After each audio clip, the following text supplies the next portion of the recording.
అందరికీ నమస్కారం అండి. ఈరోజు కదా ఆ రోజు శనివారం భార్గవి ఇంటి పనులు తొందరగా ముగించుకుని తన 10 ఏళ్ల కొడుకు దగ్గర కూర్చుని చదివిస్తోంది. ఆఫీస్ పని పూర్తయ్యాక భార్గవి భర్త రమేష్ బాగా చీకటి పడ్డాక ఇల్లు చేరుకుని ఫ్రెష్ అయ్యి హాల్లోని భార్య కొడుకు దగ్గర కూర్చుని మంచి హుషారుగా, ఏమోయ్ రేపు మనం వీకెండ్ సరదాగా బయట గడపబోతున్నాం. అలాగ తిరిగి వచ్చిన తర్వాత రెస్టారెంట్లో డిన్నర్. చాలా రోజుల నుంచి అందరిలానే ఫ్యామిలీతో వీకెండ్ ఎంజాయ్ చేయాలని కోరిక. బాబుగాడి హోంవర్క్ ఇంకా ఏదైనా ఉంటే ఈ రాత్రి లేట్ అయినా సరే పూర్తి చేయించేయి అని ప్రోగ్రాం ప్రపోజ్ చేసి వాళ్ళ ముఖాల్లో ఆనందం కనిపిస్తుందని భార్గవి కేసి ఆతృతగా చూశాడు.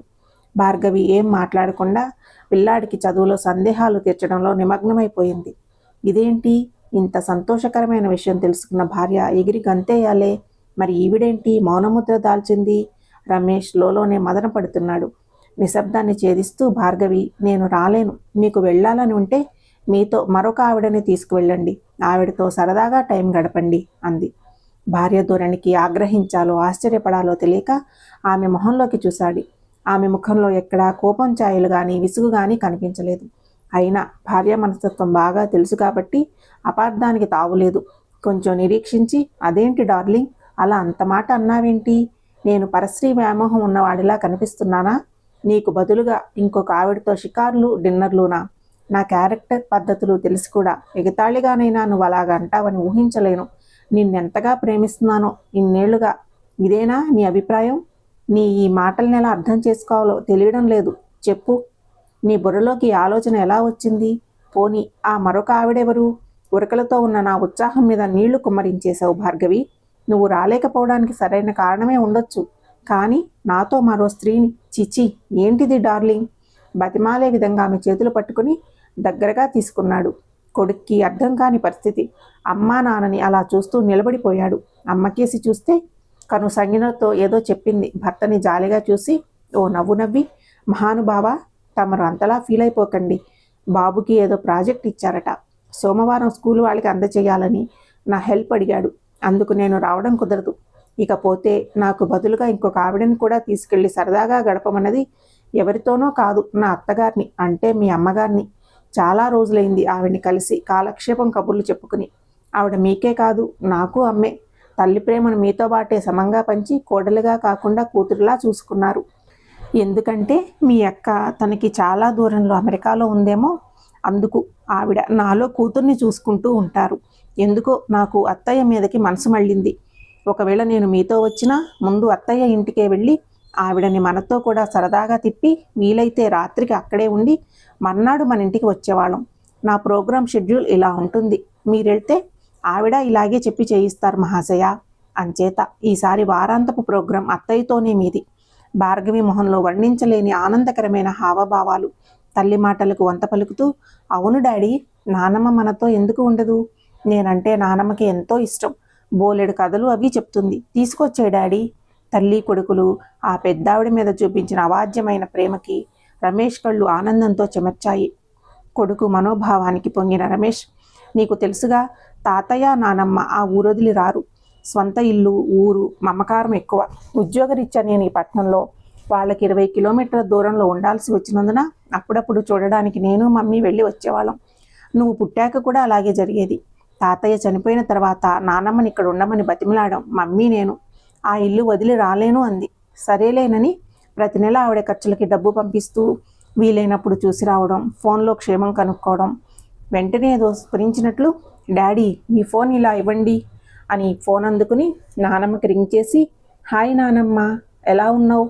మేము బాగానే ఉన్నాంలే. నీకు గుడ్ న్యూస్.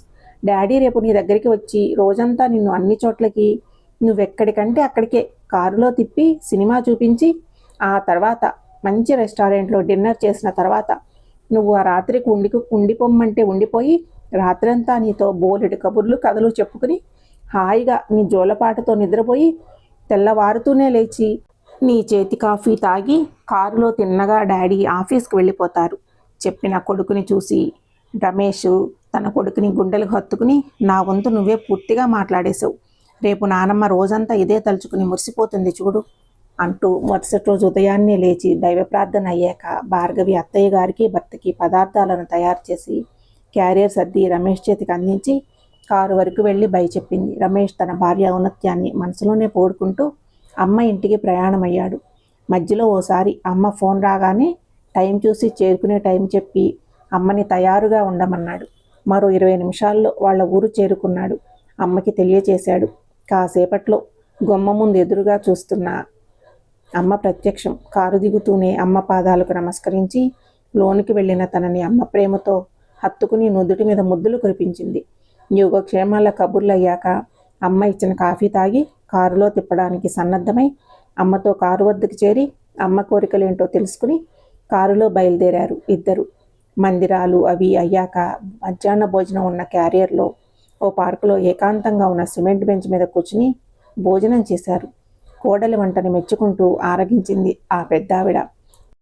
మధ్యాహ్నం మ్యాట్నీకి తల్లిని తీసుకువెళ్ళాలని కోరిక పుట్టి అమ్మని హాలుకు తీసుకువెళ్ళి టికెట్లు తీసుకున్న తర్వాత అమ్మతో, అమ్మ నీకు పాప్కార్న్ కూల్ డ్రింక్ కావాలా, నీకు థమ్సప్ ఇష్టమైన డ్రింక్ కదా అని అడగగానే ఆ తల్లి ఒక్కసారి రమేష్ బాల్యంలోకి తొంగి చూసి కొడుకుతో, చూడు నాన్న, నీ చిన్నతనంలో సినిమాకి వస్తే చాలు పాప్కార్ను కూల్ డ్రింకు కావాలని మారం చేసేవాడివి, ఇచ్చిన తర్వాతే హాల్లోకి వచ్చేవాడివి.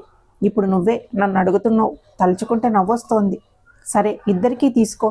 సినిమా చూసి కాసేపు అమ్మకి మార్కెట్లో ఏమైనా కావాలా అని అడిగి కొని కారులో నేరుగా అమ్మా నాన్న ఎప్పుడూ తీసుకెళ్లే రెస్టారెంట్కి వెళ్ళి డిన్నర్ ఆర్డర్ చేసి ఆరగించడం అయ్యాక రాత్రి అయినందున అమ్మ ఇంటికి చేరుకున్నాక తిరుగు ప్రయాణ సన్నాహంలో ఉన్న కొడుకుని దగ్గరికి తీసుకుని, నానిగాడు చంటివాడైనా నా గురించి బాగా తెలిసినట్లు, నానమ్మ డావిడీని కావాల్సి వస్తే రాత్రి అక్కడ ఉండిపోమ్మను, పొద్దున్నే లేచి ఆఫీస్కి డైరెక్ట్గా వచ్చేస్తారు అన్నాడు.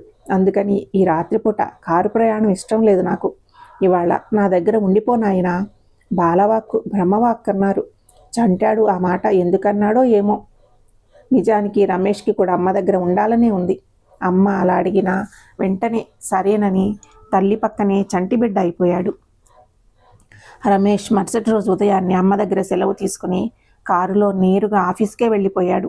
అమ్మ ప్రేమను జ్ఞాపకం చేసుకుంటూ రోజులు గడుపుతున్న తనకు అమ్మని చూసి వచ్చిన కొన్ని వారాలకే షాక్ ఇచ్చే వార్త వినాల్సి వచ్చింది. అమ్మ దివంగతురాలయ్యింది.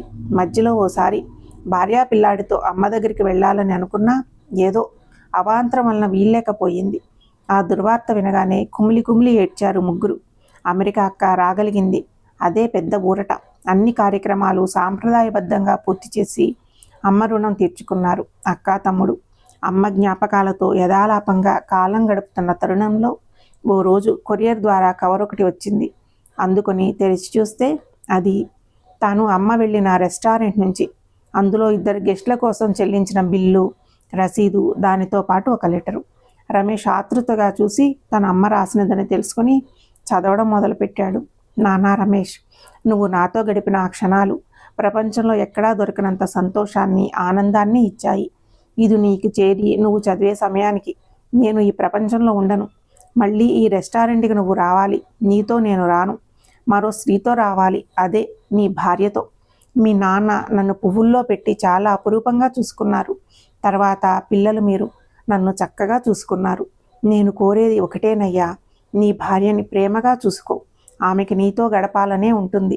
కొంత సమయం తన కోసం కేటాయించు. నన్ను అత్తయ్యగా గౌరవించింది. నన్ను తన తల్లిని చేసుకుని ప్రేమతో కడవరకు సేవలు చేసింది. దానికి నిదర్శనం అమ్మ దగ్గరికి నిన్ను పంపడమే కదయ్యా మీ అమ్మ. అమ్మ అక్షరాలు తడిసి ముద్ద అయిపోయాయి. ఒకే ఒక్కరోజు తనతో గడిపితే అమ్మకి ఇంత తృప్తి, ఆనందమునా? యు ఆర్ గ్రేట్ అమ్మా. అంతరాత్మరిచిన అనుభూతి అమ్మ స్వరం గుండెను తాకుతూ జీవితాంతం ప్రేమానురాగాల్ని పంచి ఇచ్చే తల్లి అయినా, ఇల్లాలైనా వారి కోసం ఎంత పనిలో తలమునకలైనా కనీసం సమయం వినియోగించాలి. అప్పుడే సహధర్మచారిణికి, అమ్మకి, కుటుంబానికి సరైన ధర్మం, న్యాయం జరిగినట్టు. అమ్మ సందేశం మనసులో సముచిత స్థానం సంపాదించుకున్న అనుభూతి.